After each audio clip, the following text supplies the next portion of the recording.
The courtroom smelled like old wood and dust, an air of dignity that somehow felt fake, like it had been polished for everyone except those who couldn't afford justice. At the back of the room, a widow named Mariam Khan stood clutching the frayed edges of her shawl, her hands trembling the way they had ever since her husband died 2 years ago. She looked painfully out of place among the polished lawyers and stiff-collared officials. Her eyes stayed down, not because she was weak, but because shame settled heavily when you were poor and standing in a room full of people waiting to judge you for it. A bailiff called her case number and she shuffled forward. Her lawyer, former lawyer, had abandoned her last week when she couldn't pay the remaining fee. So she stood alone, a file of documents pressed to her chest like armor made of paper. Judge Wasim looked down at her from the bench. A tall man with silver hair, a stern jaw, and a reputation for being strict to the point of arrogance. His black robe hung over him like it protected him from humanity itself. He adjusted his glasses and scanned the documents. Then he chuckled. A soft laugh at first, then louder. The courtroom shifted, eyes turning toward the widow as if she were part of a joke she didn't understand. "So," the judge said, leaning back, "you're asking this court to reverse the eviction notice issued against you." Miriam struggled to speak. "Yes, sir. My husband, he took a loan from Farouk Builders. He always paid on time. But after he passed away, they changed the interest rate.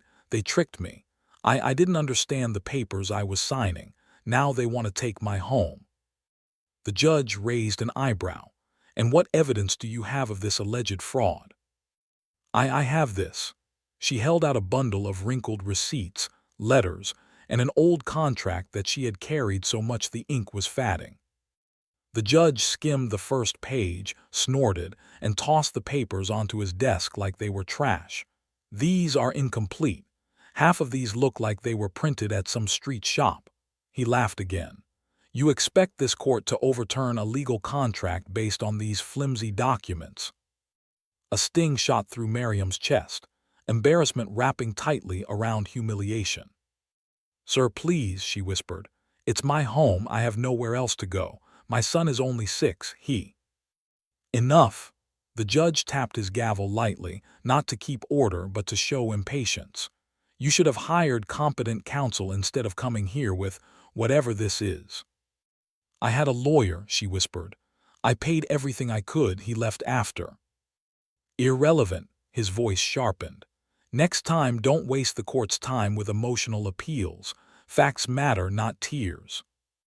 A murmur ran through the courtroom. Some people looked away. Some watched, fascinated by the spectacle of power crushing someone who couldn't defend herself.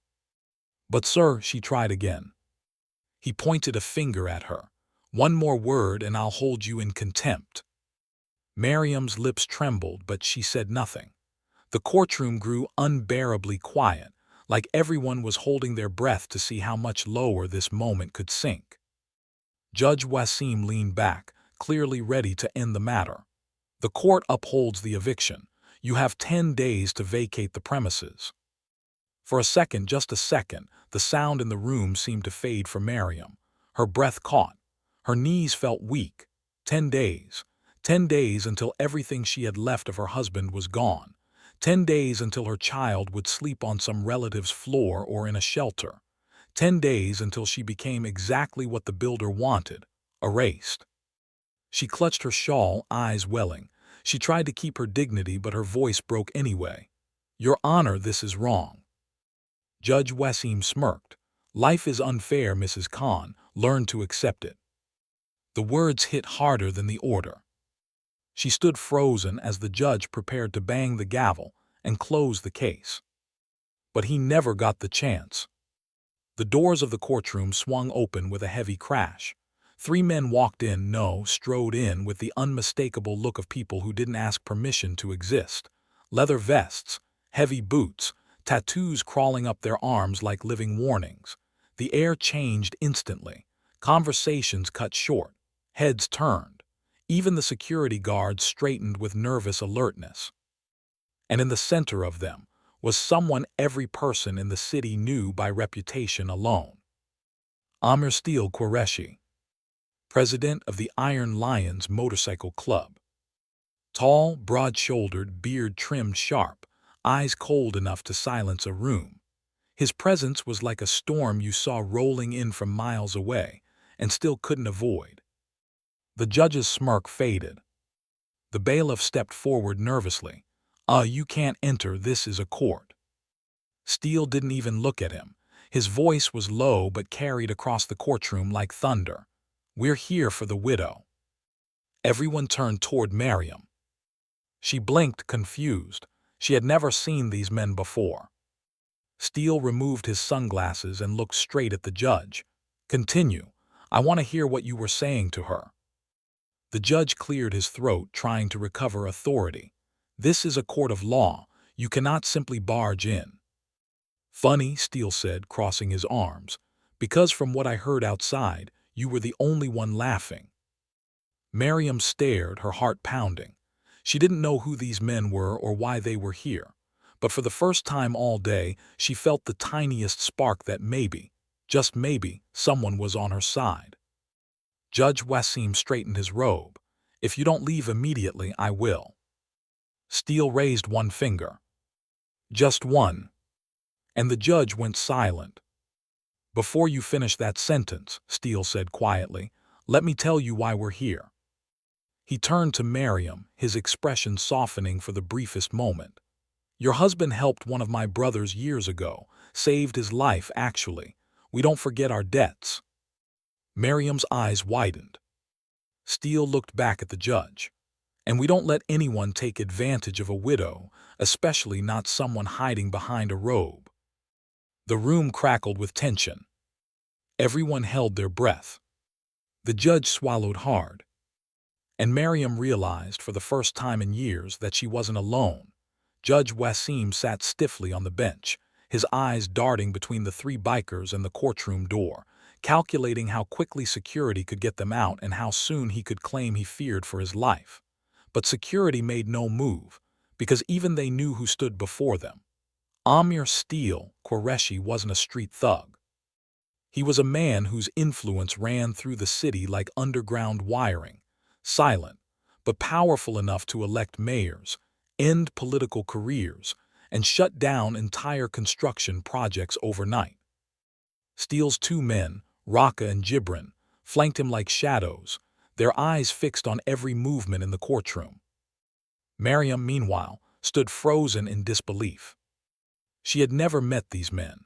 She had certainly never helped any biker, but she remembered her husband once telling her a story briefly about a young man he'd pulled from a roadside fight years back. Was this connected?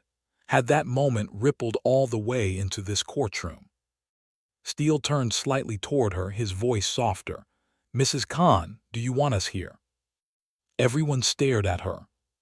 Judge Wasim, for the first time all morning, looked uncertain. Miriam swallowed, her voice trembled. I don't want trouble." Steele nodded calmly. "We're not here to cause trouble. We're here to make sure you get justice." Justice. A word she had almost forgotten the taste of. Raqqa stepped forward, pulling a thick envelope from his vest and placing it on the judge's desk. No hesitation, no permission asked.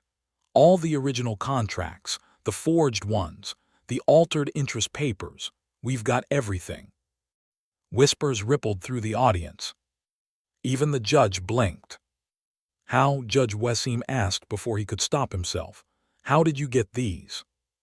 Steele raised an eyebrow. The builder Farouk has a lot to say when he's nervous, very nervous. Raqqa smirked. Gibran cracked his knuckle with a sound that echoed like breaking ice. The courtroom grew completely still.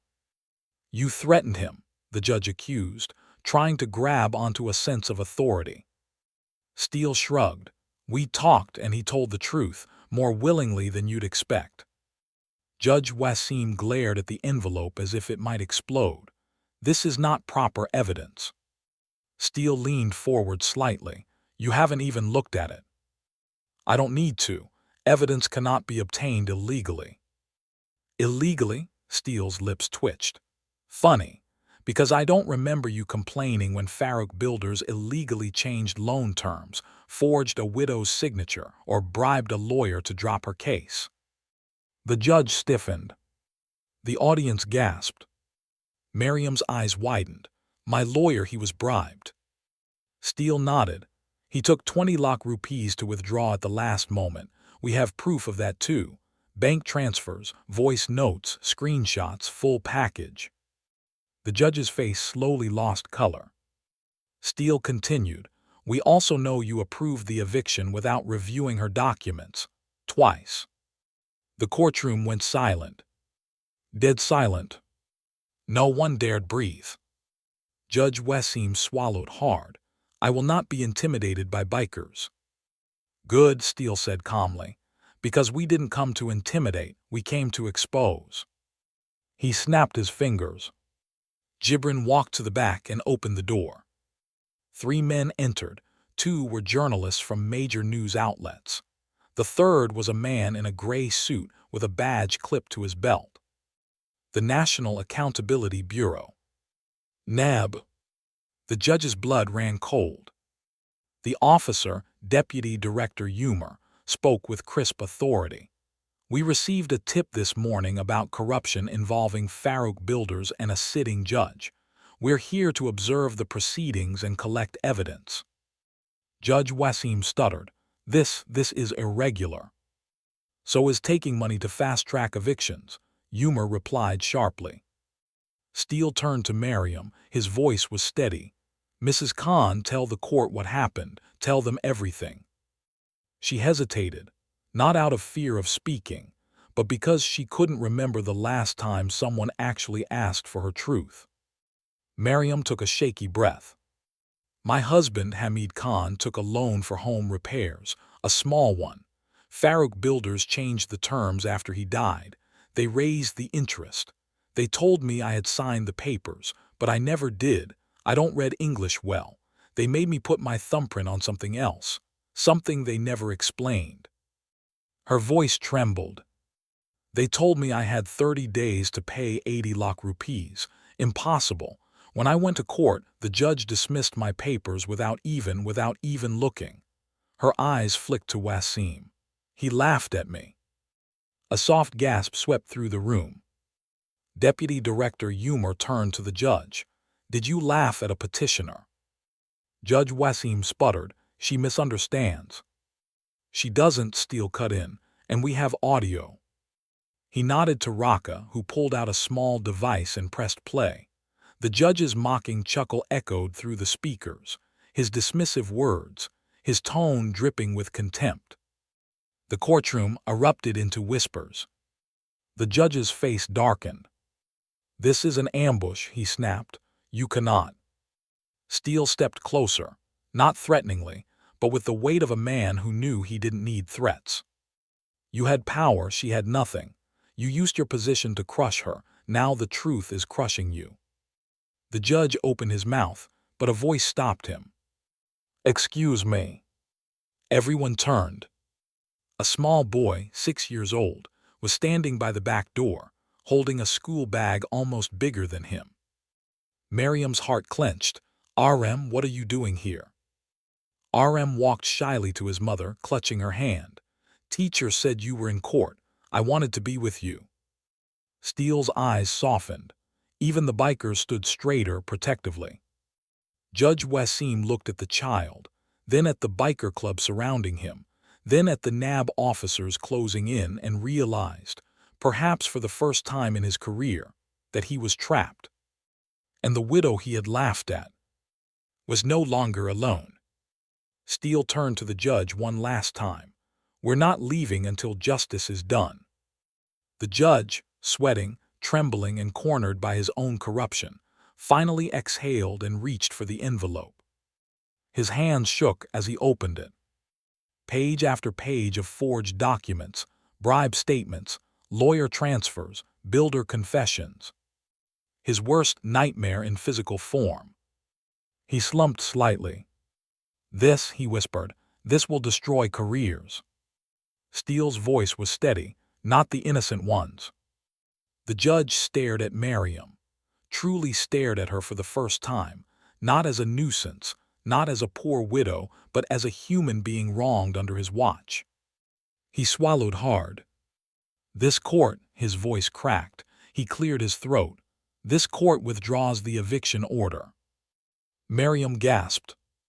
The judge continued, "Furthermore, an inquiry will be opened immediately against Farouk Builders, and against myself." Gasps swept through the courtroom. Miriam covered her mouth, tears spilling.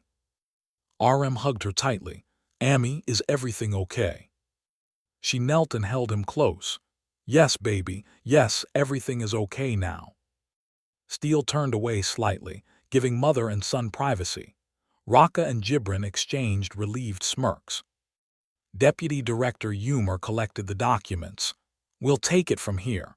The judge will be questioned. The builder will be arrested." The courtroom felt lighter, as if the air itself shifted sides. Miriam stood, wiping her tears, and looked at the three bikers. Why did you help me?" she asked quietly.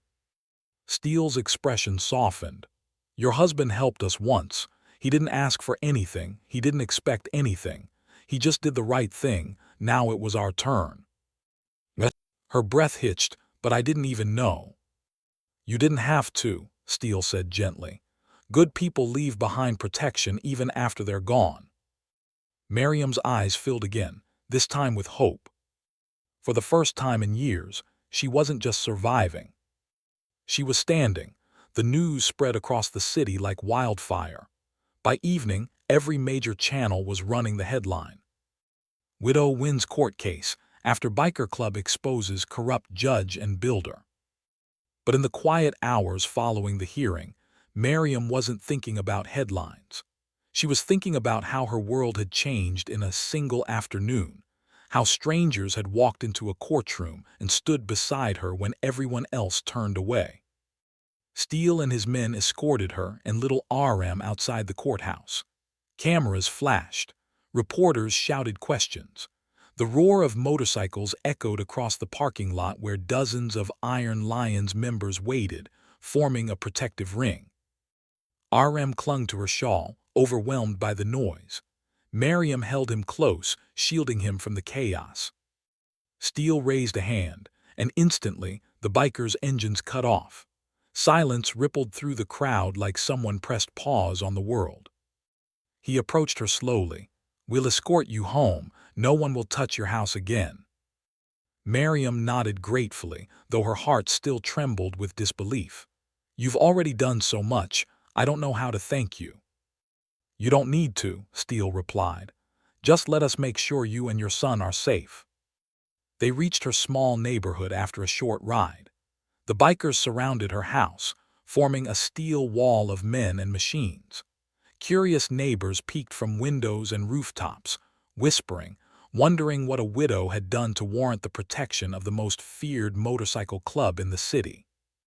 Inside the home, the same old cracked walls greeted her, the same worn-out rug, the same teapot her husband had bought when they first married. But for the first time in a long time, the house no longer felt heavy. It felt safe. RM ran to his room, excited to find all his belongings untouched. Miriam turned to Steele.